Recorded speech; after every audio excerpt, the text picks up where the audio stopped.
नमस्कार, मैं डॉक्टर मुकेश कुमार गुप्ता, प्रधानाचार्य, आदर्श इंटर कॉलेज महों में कार्यरत हूँ। प्यारे विद्यार्थियों, आज हम आपको हाई स्कूल के वाणिज्य विषय के उप विषय देशी व्यापार के क्षेत्र, व्यापारिक प्रतिनिधि के प्रकार, थोक व्यापारी, फुटकर व्यापारी,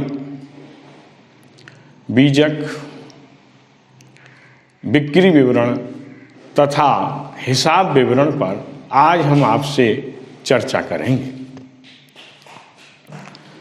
सबसे पहले आप देशी व्यापार का अर्थ समझेंगे।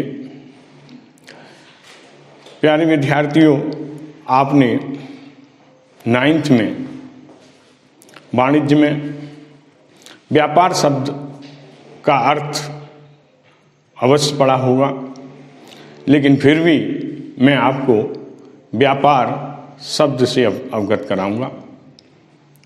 तत्पश्चात देशी व्यापार का अर्थ आपको बताऊंगा। सबसे पहले देशी व्यापार में आप व्यापार शब्द को समझेंगे। व्यापार से हमारा अभिप्राय मानव की कोई भी आर्थिक क्रिया जिसका उद्देश्य लाभ कमाना है, उसे हम व्यापार कहेंगे। इस प्रकार वस्तुओं का, सेवाओं का नियमित उत्पादन, विनिमय, वितरण करके लाभ कमाना ही व्यापार कहलाता है। व्यापार किसी देश की आर्थिक उन्नति का सूचक माना जाता है। व्यापार से ही देश की व्यापारिक, सामाजिक, राजनैतिक और सांस्कृतिक उन्नति का सूचक है। व्यापार का देश की अर्थव्यवस्था में विशेष योगदान होता है और अंतर्राष्ट्रीय सहयोग भी हमें प्राप्त होता है। अब आपने व्यापार शब्द का अर्थ समझा। अब आप समझेंगे देशी व्यापार से अभिप्राय। ऐसा व्यापार जो देश की सीमाओं के अंतर्गत किया जाता है, उसे हम देशी व्यापार कहेंगे। विभिन्न क्षेत्रों में रहने वाले व्यापारियों के मध्य जब वस्तुओं का क्रय विक्रय किया जाता है, तो उसे हम देशी व्यापार कहेंगे।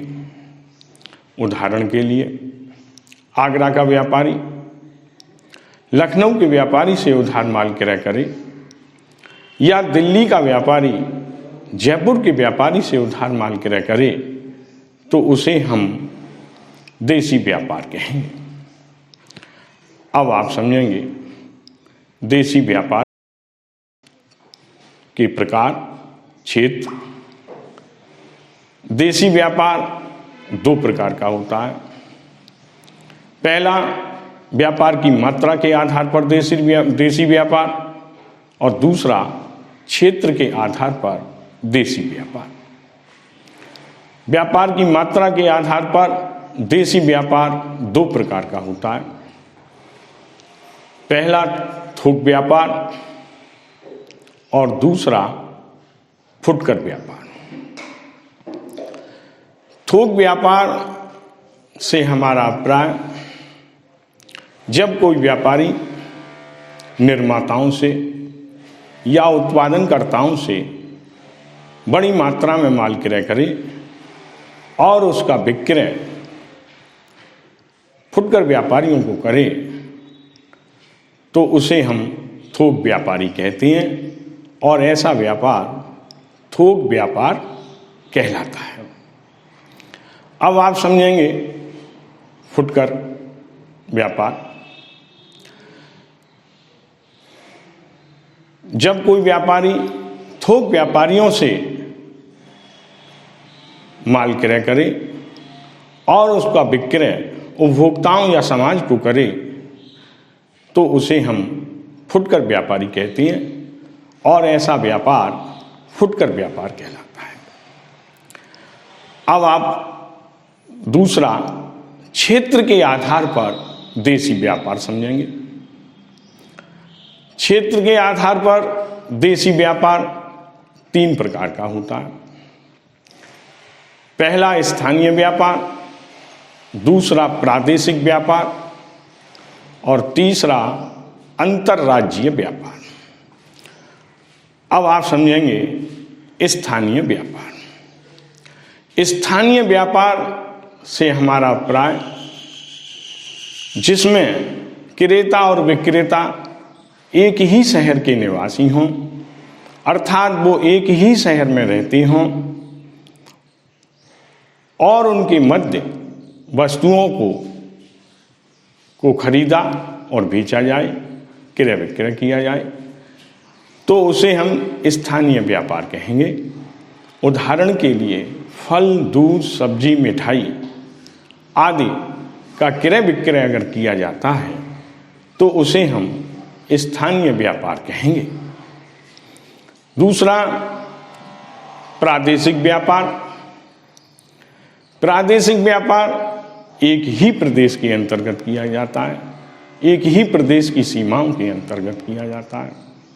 प्रदेश के अंतर्गत रहने वाले विभिन्न व्यापारियों के मध्य जब वस्तुओं का क्रय विक्रय किया जाए तो उसे हम प्रादेशिक व्यापार कहेंगे। उदाहरण के लिए आगरा का व्यापारी कानपुर के व्यापारी से उधार माल खरीदे तो उसे हम प्रादेशिक व्यापार कहेंगे। या मथुरा का व्यापारी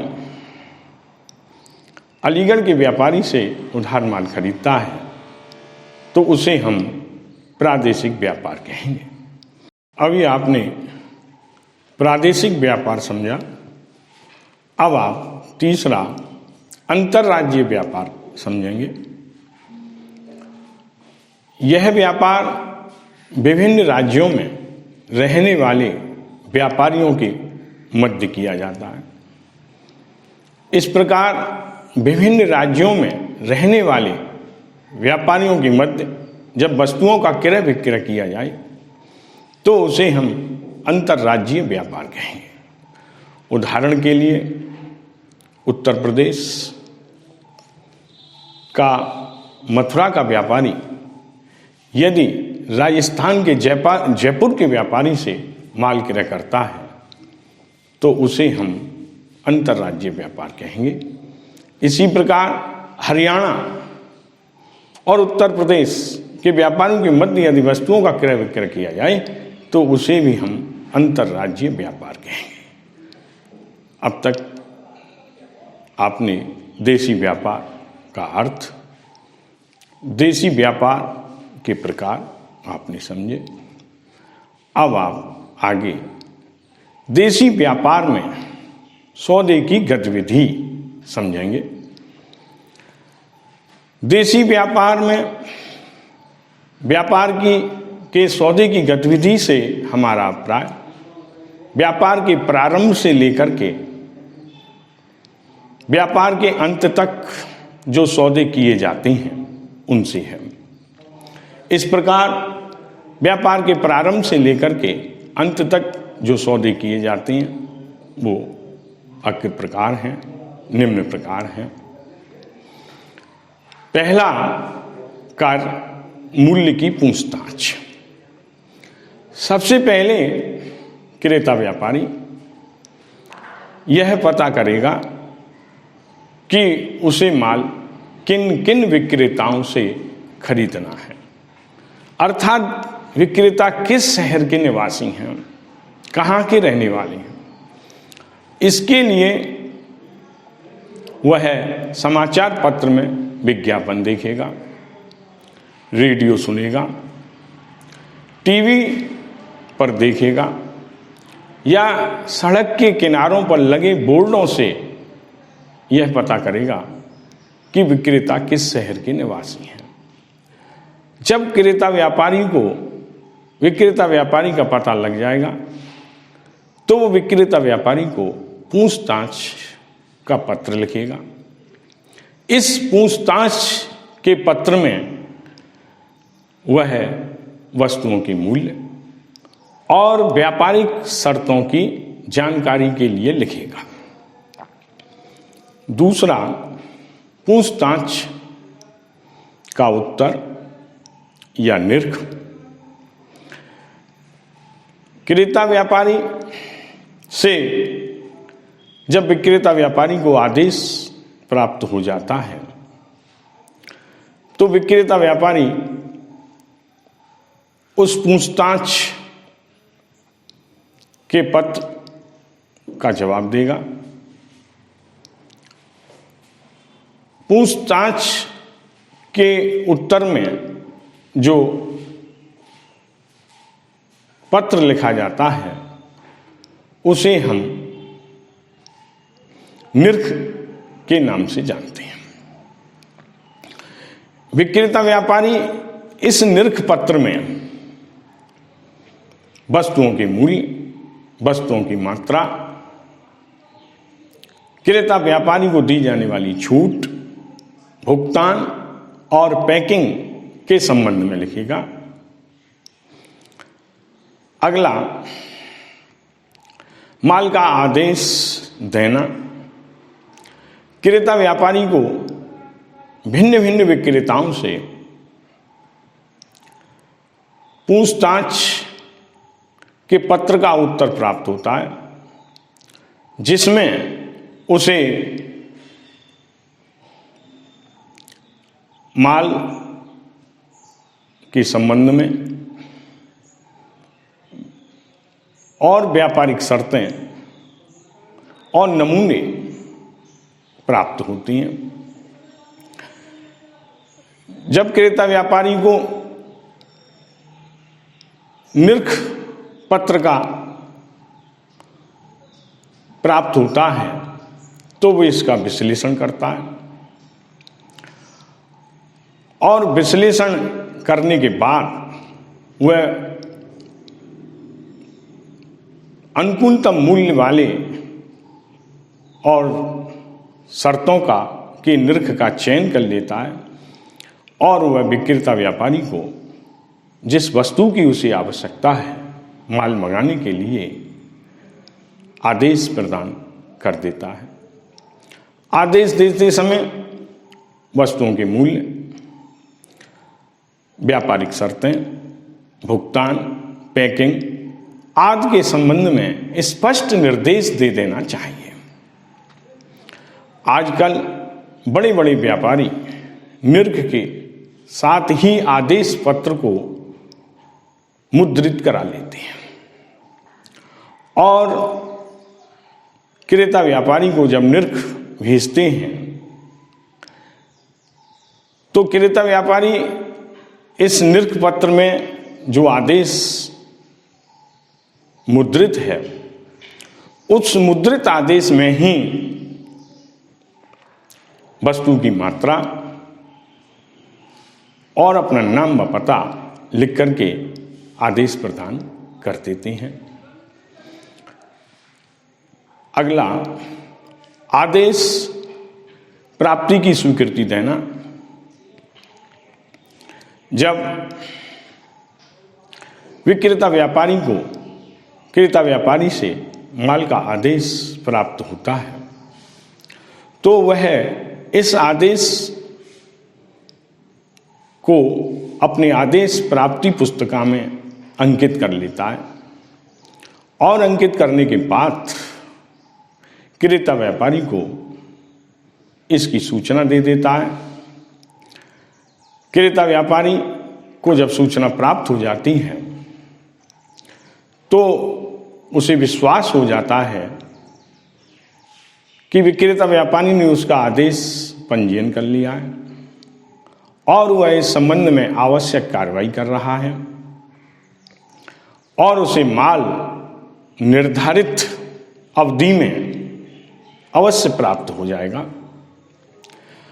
उसके बाद माल का संग्रह एवं पैकिंग करना। क्रेता व्यापारी से आदेश प्राप्त होने के बाद विक्रेता व्यापारी अपने गोदाम से माल निकलवाएगा, उसको तोलेगा, उसे गिनेगा। इस कार्य के लिए विक्रेता व्यापारी को माल संग्रह करने के लिए, तोलने के लिए विशेष उत्तरदायी व्यक्ति को नियुक्त कर देना चाहिए, ताकि बाद में किसी प्रकार की कोई शिकायत प्राप्त ना हो। माल को संग्रह करने के बाद उसकी पैकिंग की व्यवस्था करनी चाहिए।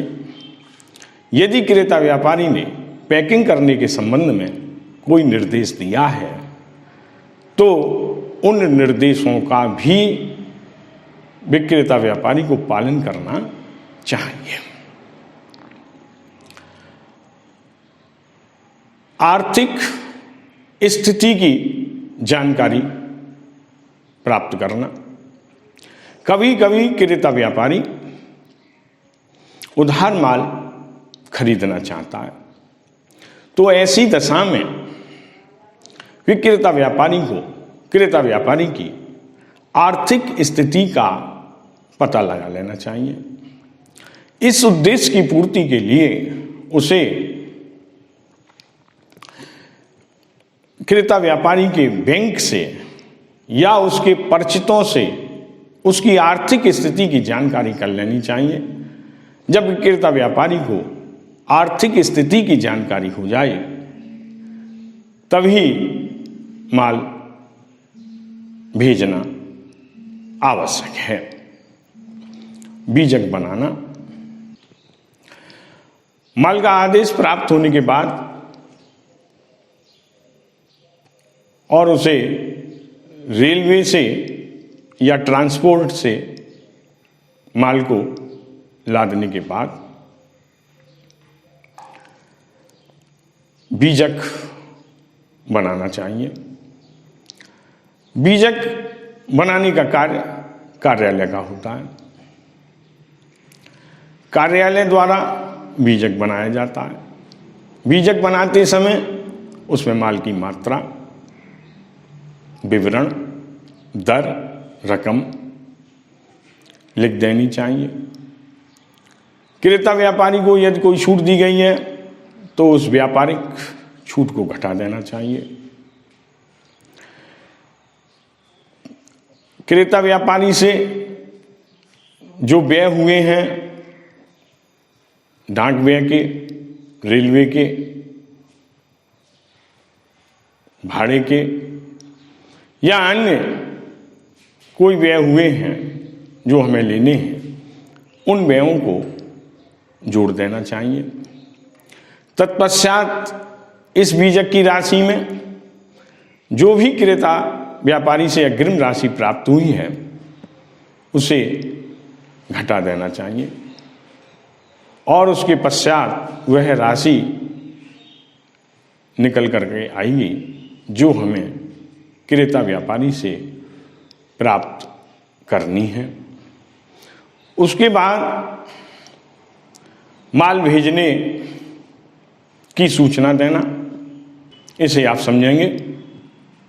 बीजक बनाने के पश्चात माल को रेल में या ट्रांसपोर्ट में लादने के बाद विक्रेता व्यापारी को उसकी बिल्टी प्राप्त कर लेनी चाहिए और उस बिल्टी को क्रेता व्यापारी के पास बैंक के माध्यम से या बीपीपी के माध्यम से भेज देनी चाहिए। क्रेता व्यापारी को जब बिल्टी की सूचना प्राप्त हो जाएगी तो फिर वो माल छुड़ाने की व्यवस्था करेगा। अगला पॉइंट, माल को भेजना यानी माल को लादना। विक्रेता व्यापारी माल को गोदाम से निकालकर उसकी पैकिंग कराने के बाद उसको भेजने की व्यवस्था करेगा। यदि क्रेता व्यापारी से माल भेजने के संबंध में, लादने के संबंध में कोई निर्देश प्राप्त हुआ है तो उसे उन निर्देशों का पालन करना चाहिए। माल को हम निम्नलिखित साधनों के माध्यम से भेज सकते हैं। डाक द्वारा, दूसरा रेल यातायात द्वारा, तीसरा सड़क यातायात द्वारा, चौथा जलयान द्वारा और पांचवा वायुयान द्वारा। इस प्रकार जिस साधन से माल लादा गया है उसकी भी सूचना हमें क्रेता व्यापारी को दे देनी चाहिए। अब आप देशी व्यापार में सौदे की गतिविधि में अंतिम पॉइंट आप समझेंगे। माल की सुपुर्दगी लेना। विक्रेता व्यापारी द्वारा माल लादने के बाद क्रेता व्यापारी को यह सूचित कर दिया जाता है कि माल लाद दिया गया है, उसकी बिल्टी भेज दी गई है। उस बिल्टी को वो प्राप्त करेगा। यदि बैंक को भुगतान करना है तो बैंक को भुगतान करेगा और बैंक को भुगतान करने के बाद वह बिल्टी प्राप्त करेगा और बिल्टी को लेकर के या तो वो स्वयं रेलवे कंपनी जाएगा या रेल से माल छुड़ाने के लिए अपना प्रतिनिधि नियुक्त करेगा। यदि माल रेलवे पर आ गया है तो रेलवे अधिकारी क्रेता व्यापारी से बिल्टी ले लेंगे और बिल्टी लेने के बाद बिल्टी लाने वाले व्यक्ति को माल का बंडल प्रदान कर देंगे। यदि माल रेल पर नहीं आया है तो जो बिल्टी है उस बिल्टी पर दिनांक डाल दी जाएगी और उस माल को 1 या 2 दिन में प्राप्त कर लिया जाएगा। इस प्रकार आपने देशी व्यापार में सौदे की गतिविधि समझी। अब आप आगे व्यापारिक प्रतिनिधि से आशय और व्यापारिक प्रतिनिधि के प्रकार अब आप समझेंगे। व्यापारिक प्रतिनिधि से हमारा प्राय आज व्यापार का क्षेत्र इतना विस्तृत हो गया है कि एक व्यापारी के लिए उत्पादन करना और उसका वितरण करना उसके बलबूते की बात नहीं है कि वो स्वयं ही उत्पादन कर ले और स्वयं ही उसका विक्रय कर ले, ये उसके लिए संभव नहीं है। इसके लिए बड़े बड़े उत्पादनकर्ता और थोक व्यापारी अपने यहाँ माल की बिक्री के लिए प्रतिनिधि नियुक्त कर लेते हैं। इस प्रकार प्रतिनिधि से हमारा आशय ऐसे व्यक्ति अथवा संस्था से है जो किसी विशेष कार्य को पूरा करने के लिए किसी व्यक्ति अथवा संस्था द्वारा नियुक्त किया जाता है, उसे हम प्रतिनिधि कहते हैं। प्रतिनिधि जिस व्यक्ति की ओर से कार्य करता है उसे हम प्रेषक कहते हैं। इस प्रकार प्रेषक और प्रतिनिधि के मध्य जो संबंध होता है उसे हम एजेंसी कहते हैं। अब आप प्रतिनिधि के प्रकार समझेंगे। सबसे पहले आड़तिया, इसको समझेंगे। आड़तिया वह प्रतिनिधि है जो प्रेषक के माल को अपने गोदाम में रखता है और उसकी बिक्री अपने नाम से ही करता है और इस कार्य के लिए वह पारिश्रमिक प्राप्त करता है। उसे जो पारिश्रमिक प्राप्त होता है उसे हम आड़त कहते हैं। दूसरा दलाल। दलाल वह प्रतिनिधि है जिसका माल पर कोई अधिकार नहीं होता है, वह तो केवल क्रेता और विक्रेता के मध्य संबंध स्थापित करा देता है। अर्थात विक्रेता से नमूना लेकर के, माल का नमूना लेकर के वो क्रेता को दिखा देता है और क्रेता और विक्रेता के मध्य वस्तुओं के मूल्य निश्चित करा देता है, आदेश की पूर्ति करा देता है, माल को भिजवा देता है। इस कार्य के लिए उसे जो पारिश्रमिक मिलता है उसे हम दलाली कहते हैं। तीसरा, परिशोध प्रतिनिधि। परिशोध प्रतिनिधि से अभिप्राय ऐसे व्यक्ति से है जिस पर विक्रेता द्वारा उधार माल बेचने की जिम्मेदारी दी जाती है, अर्थात वह विक्रेता से उधार माल बेचने का उत्तरदायित्व अपने ऊपर लेता है। यदि इस परिशोध प्रतिनिधि के द्वारा माल उधार बेचा जाता है और उधार माल बेचने में यदि कोई धनराशि डूब जाती है, प्राप्त नहीं होती है, तो वह परिशोध प्रतिनिधि की ही हानि मानी जाएगी। प्रेषक इसके लिए जिम्मेदार नहीं है। इस प्रकार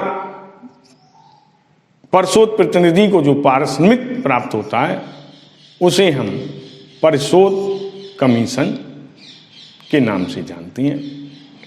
अब तक आपने आड़तिया, दलाल, परिशोध प्रतिनिधि को समझा।